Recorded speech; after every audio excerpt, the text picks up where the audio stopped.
আসসালামু আলাইকুম। আমরা আছি এখন মর্নিয়া ইউনিয়ন রংপুর। এখানে দেখছেন যে ছোট ছোট বাচ্চারাও এখন আলু তোলার কাজে ব্যস্ত আছে। এটা একসময় এখান থেকে আরও 2 বা 3 মাস পরেই এখানে পানি চলে আসবে। এটা হচ্ছে পলি মাটি, এখানে প্রচুর আলু হয়। চারিদিকে শুধু আলু চাষ আর আলু চাষ।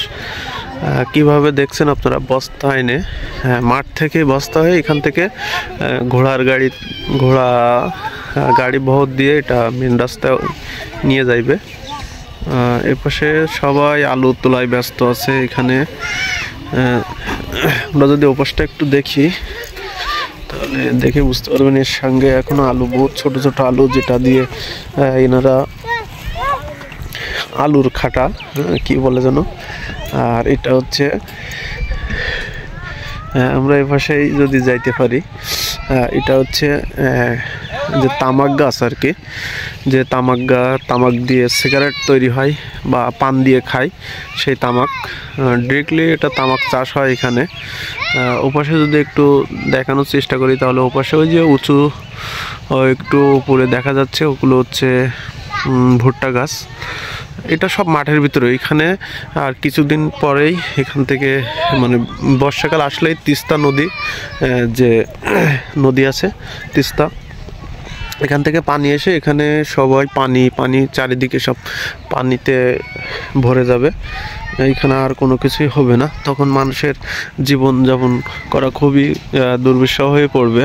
এইখানে আমরা এসেছি নলকূপ স্থাপনের জন্য মাঠের ভিতরে। দেখছেনই সব বালুকানা। আর এখানে সবচেয়ে একটা ভালো বিষয় যে মাটি 26 ফুট থেকে আমরা লেয়ার পেয়েছি। 26 ফুট থেকে কিন্তু আমরা আরও বেশি যাচ্ছি, 160 ফুট। মানে 26 ফুটে যে পানিটা আসলে ইনারা খান, এটা আর্সেনিক এবং আয়রন পর্যাপ্ত।